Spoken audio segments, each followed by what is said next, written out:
안녕하십니까. 안녕하세요. 네, 안녕하세요. 네, 대광열린고시학원에서 환경보건학을 맡고 있는 이승훈입니다. 반갑습니다. 자, 환경보건학 이론 수업 오늘 첫 시간인데요. 수업에 들어가기 전에 먼저 과목에 대한 설명 조금 하고요. 그 다음에 교재에 대한 설명하고 수업이 어떻게 진행될 것인지에 대해서 간단하게 설명을 해드리고, 그리고 이제 환경보건학이 들어가는 직렬들, 환경보건학을 공부를 어떻게 해야 될지 하고, 그 다음에 최신 출제 경향 이런 것들에 대해서 간단하게 브리핑을 해드리고 수업에 들어가도록 하겠습니다. 우선 가지고 계시는 교재는 2020년 대비 최신 교재고요. 최신 교재에는 최신 기출 문제들이 다 수록이 되어 있고, 그리고 바뀐 법령들, 환경보건 쪽은 특히나 관련 법령들이 종류가 굉장히 많고 1년에도 한두 번 이상씩 개정이 되는 수가 있어서 계속 업데이트된 그런 법령들을 보시고 공부를 하셔야 됩니다. 그리고 환경부 환경직 문제 같은 경우에는 50문제나 출제가 되기 때문에 그 50문제 오지선다 중에 굉장히 많은 종류의 법령에 관한 문제들이 나오고, 법령은 더더군다나 최신 법령들이 굉장히 중요하기 때문에 업데이트된 법령, 새롭게 만들어지는 법령, 최근에는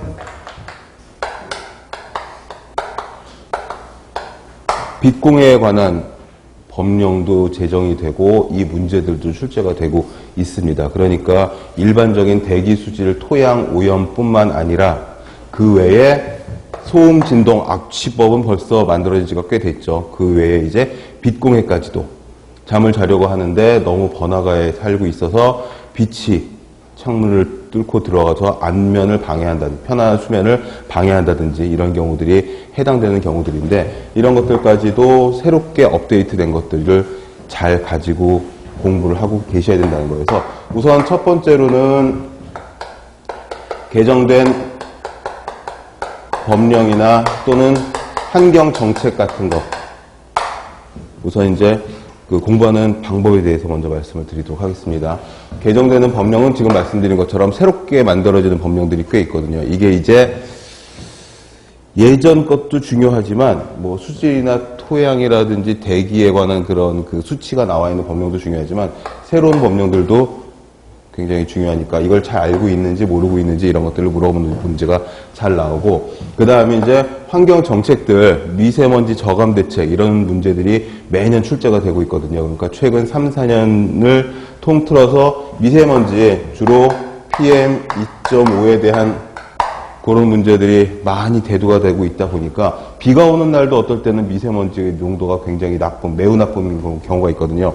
이 아주 작은 PM2.5 같은 미세먼지 정책이 성공을 하고 있는지 실패를 하고 있는지, 환경부에서 한 정책들이 제대로 잘 돌아가고 있는지, 이런 것들이 이제 환경 백서를 통해서, 우리 교재도 뒤에 보면 환경 백서 내용이 요약돼서 실려 있는데 환경 백서를 통해서 매년 국민에게 리포트를 하고 있습니다. 그 내용들도 나오니 이것들도 가끔 체크를 하셔야 합니다.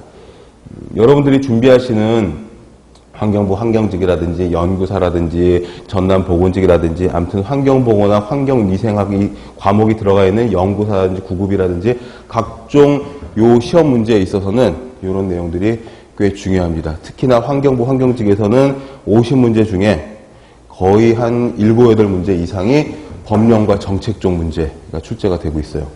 그리고 두 번째로는 이제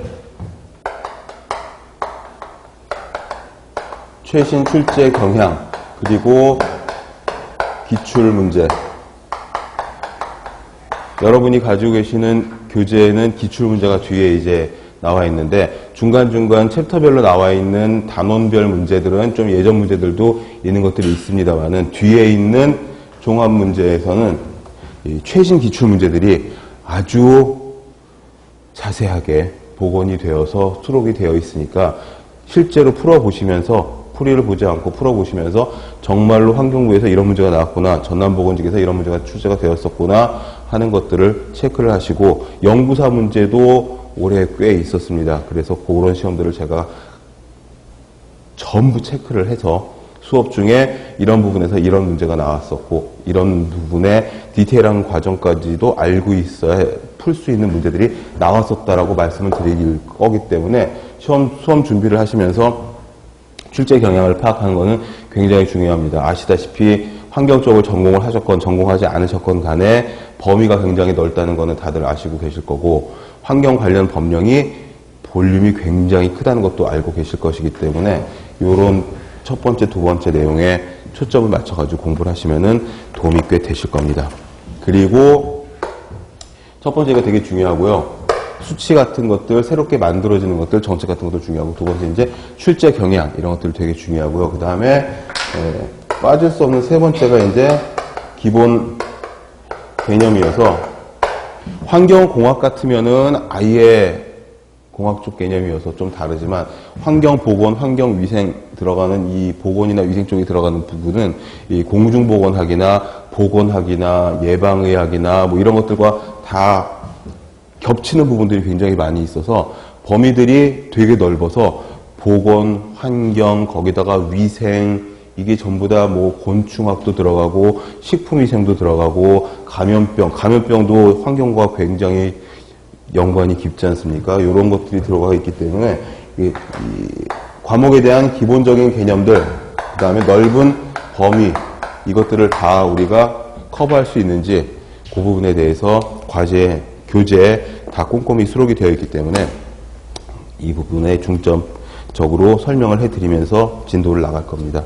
그리고 교재를 보시면 첫 번째, 두 번째 장이 보시면은 이런 식으로 이걸 삽지라고 하더라고요. 그 출판사에서는 삽지라고 해서 그 요약을 해서 들고 다니면서 외울 수 있는 그런 중요 부분들을 자를 수 있는 그런 코팅이 되어 있는 종이로 만들어 놨습니다. 보시면은 환경부 조직표가 나오는데, 환경부 조직표 역시 보시면은 19년 2월 기준 이렇게 되어 있는데, 시험 보시기 전에 환경부 홈페이지 들어가서 조직표를 한 번 더 체크를 하시고 시험을 보시는 것을 권합니다.